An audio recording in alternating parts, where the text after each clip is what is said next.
छात्रों, आज के इस वीडियो में कक्षा 12वीं छात्रों के लिए रसायन विज्ञान का अगस्त के महीने का मासिक टेस्ट का कंप्लीट सॉल्यूशन हम प्रोवाइड कराएंगे।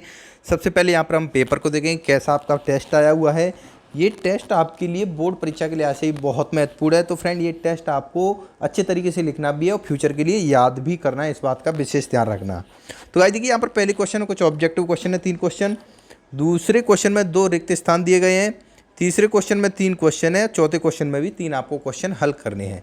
तो इतना छोटा सा ये टेस्ट पेपर है, ज़्यादा बड़ा है नहीं। तो चलिए इसके अभी क्वेश्चन के सॉल्यूशंस के बारे में डिस्कस कर लेते हैं।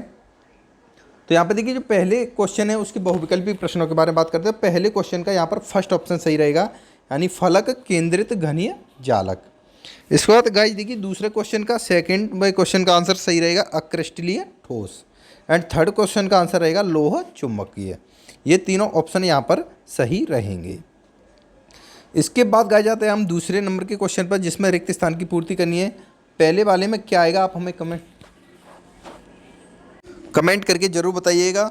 उसके बाद दूसरा क्वेश्चन है, उसका यहाँ पर आंसर आप देख सकते हो, पाई इक्वल टू CRT आ जाएगा। उसके बाद ही गाइस जो तीसरा क्वेश्चन पूछा गया था, उनमें से आपको 3 प्रश्न हल करने थे। तो यहाँ पर हमने सेकंड क्वेश्चन को सबसे पहले हल किया है, डोपिंग क्या होती है। तो इसका आंसर आप देख सकते हो, क्रिस्टल में विद्युत चालकता का गुण उत्पन्न करने के लिए उसमें अशुद्धि मिलाई जाती है। किसी क्रिस्टल में अशुद्धि मिलाए जाने की यह क्रिया डोपिंग कहलाती है। तो ये क्वेश्चन आपने फिजिक्स में भी पढ़ा होगा, काफ़ी इंपॉर्टेंट है बोर्ड परीक्षा के लिहाज से, तो आपको याद कर लेना है।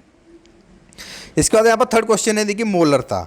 तो इसका आंसर आप देख सकते हो, किसी विलयन के 1 लीटर में घुले हुए विलय के ग्राम मोलों की संख्या को विलयन की मोलरता कहते हैं।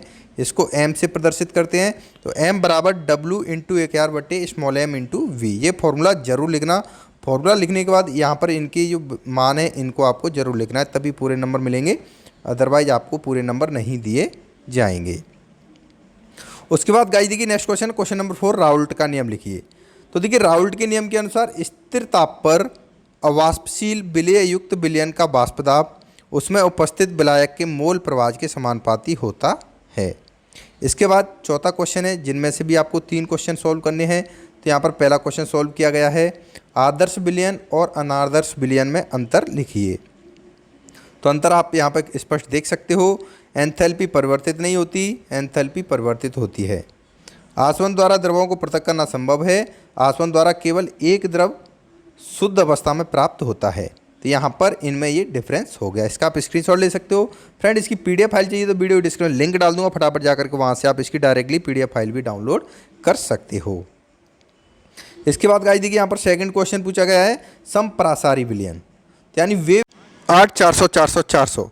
जी हाँ, इस नंबर को आप याद कर लीजिए, क्योंकि अगर आपका कोई भी सवाल है, चाहे गणित, फिजिक्स, केमिस्ट्री, बायोलॉजी का हो, आपको तुरंत उसका वीडियो सॉल्यूशन मिलेगा व्हाट्सएप पर। इस नंबर को 8 400 400 400 को आपको सेव कर लेना है। सेव करने के बाद आपका जो भी कोई क्वेश्चन है, उसका आपको फ़ोटो खींचना है, उसको क्रॉप करना है। क्रॉप करने के बाद सबमिट कर देना है, तुरंत उसका वीडियो सॉल्यूशन मिल जाएगा। क्लास 6 से लेकर 12 तक IIT JEE mains advance CBSE board या किसी भी स्टेट बोर्ड के आप स्टूडेंट हो, 8 400 400 400 पर अपने डाउट को सॉल्व कीजिए। लिंक डिस्क्रिप्शन में चाहिए। विलयन जिनके परासरण दाब समान होते हैं समप्रासारी विलयन कहलाते हैं। उदाहरण यहाँ पर दिया हुआ है, 0.91% नमक का विलयन यह मानव रक्त के समप्रासारी होता है। उसके बाद नेक्स्ट है, देखिए नेक्स्ट हेडिंग है इसमें, अति परासारी विलयन। तो वह विलयन जिसका परासरण दाब दूसरे विलयन की तुलना में ज़्यादा हो, अति परासारी विलयन कहलाता है। इसके बाद गाइस देखिए, यहाँ पर ये है, यानी अल्प परासारी विलयन क्या होता है। तो वह विलयन जिसका परासरण दाब कम होता है, उसे अल्प परासारी विलयन कहते हैं। उसके बाद लास्ट क्वेश्चन है, क्वेश्चन नंबर 4 में देखिए, NaCl तथा निर्जल CaCl2 दोनों अवाष्पशील विलय हैं, तो जल के हिमांक को कम कर देते हैं, जिससे बर्फ़ 0 डिग्री सेंटीग्रेड पर कम पर भी पिघल जाती है। अतः पर्वतीय क्षेत्रों में रॉड से बर्फ़ हटाने के लिए CaCl2 क्लोराइड का उपयोग किया जाता है, यानी कैल्शियम क्लोराइड का उपयोग किया जाता है।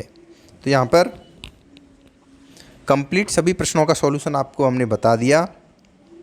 कई वीडियो डिस्क्रिप्शन टेलीग्राम चैनल की लिंक मिली, उसको जरूर ज्वाइन कर लेना। धन्यवाद दोस्तों।